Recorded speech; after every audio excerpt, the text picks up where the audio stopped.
I'm Kathryn Erskine, and I live in Charlottesville, Virginia, and I'm in Iowa City for the One Book, Two Book Children's Festival.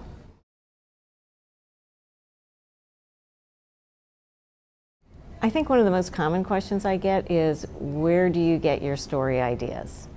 And the answer for me is, how do I not get story ideas? I get story ideas all the time. I can't keep up with all the stories that I want to write, so I probably have at least 20 or a couple of dozen books that I'm in the process of writing, because I just get an idea, it grabs me, I run with it, and then I have to go back to finish another novel that I've already started that I need to work on.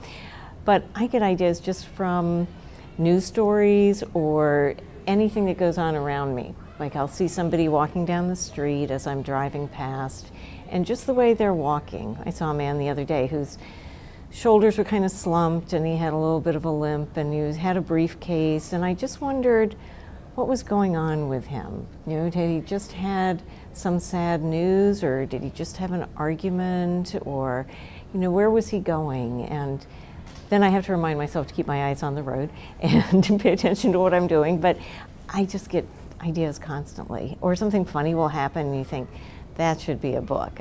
That has got to go in a book. So it's constant.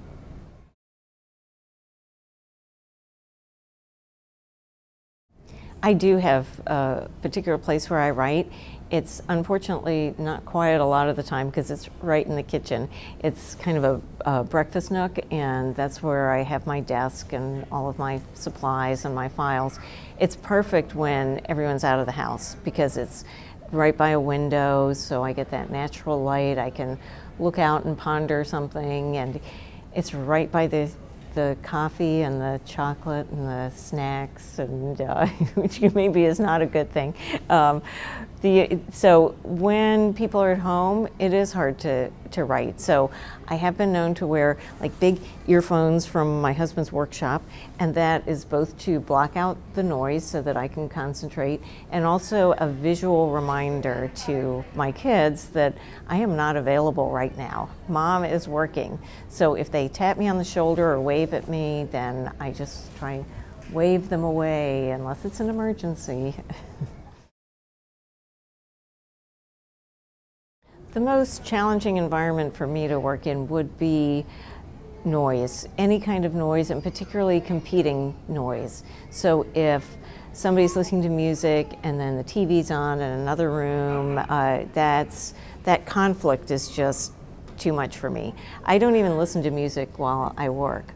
I do have playlists of songs for my books or my works in progress. It's things that remind me about what I'm writing about, either the time period or a character.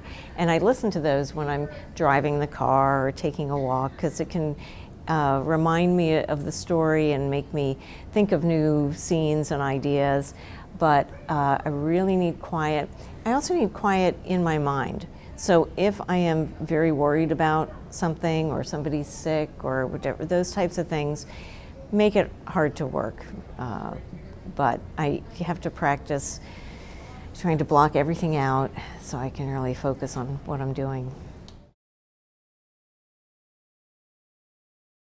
I think what happens more often for me is not a particular word or phrase that crops up a lot, it's just a lot of extra words. I tend to be a very wordy writer, and I go on, and it takes me a while to get to the point. So what I have is a critique group and some great members of the critique group who will cut the stuff out. I mean, one of my friends says, okay, this whole first chapter has to go. You don't really hit your stride till chapter 2.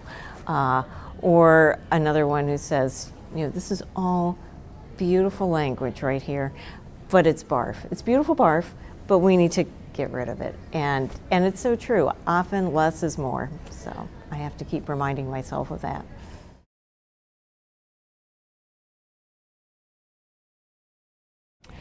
Yes, I really find that getting away from my work for a while by doing something physical helps a lot. So going for a walk or a swim or anything to just change the environment and move around. Since you know, unless you have a treadmill desk, which some people have, you're sitting for a long time.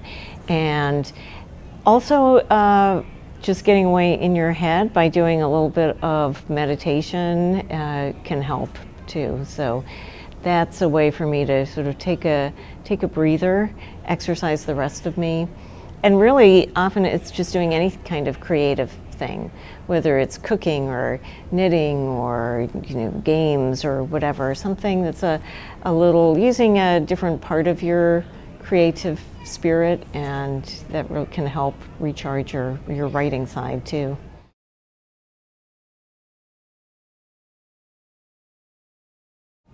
I guess I'm always influenced by other children's writers and young adult authors as well, just to sometimes it's breaking new ground, or it's talking about a segment of society or culture that you don't normally see.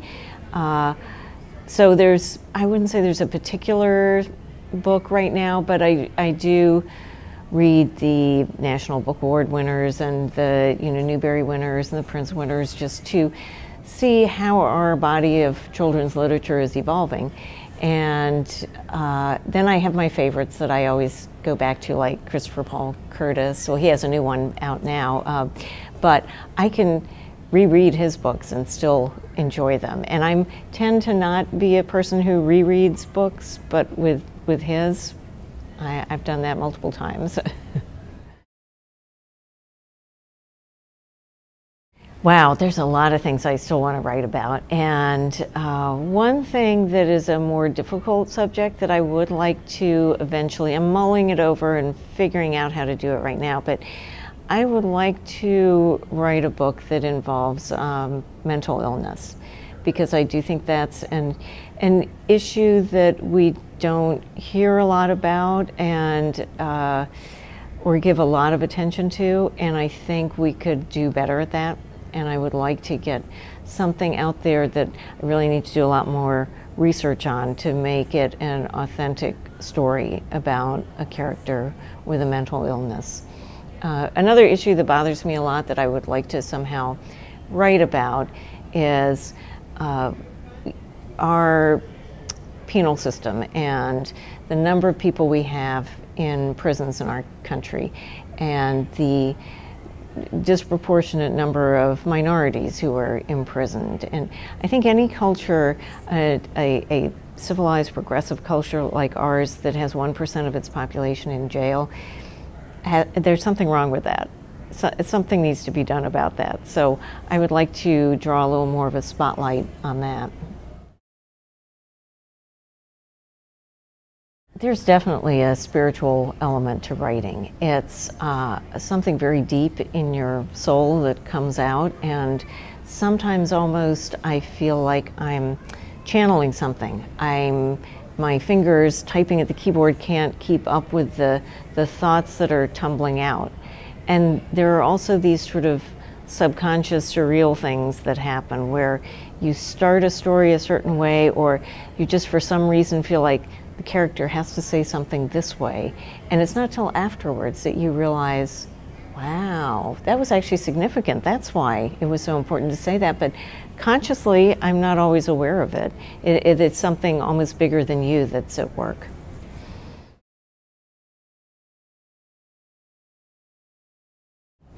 Who's a writer? Wow, I think we are all writers. Everybody's got something to say. I know there are kids who maybe have verbal learning disabilities or spelling problems and all, and they don't like to write. But if they can dictate what they want to say, they can come out with some amazing things.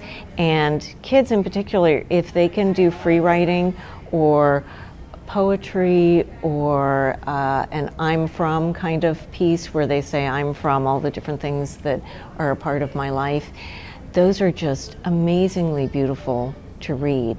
Right here at the festival, we have a little book published of the winners of the competitions for writing, and there's such a wide variety of things. There's love, there's poignancy, there's fear, there's humor, poetry and prose, even nonfiction.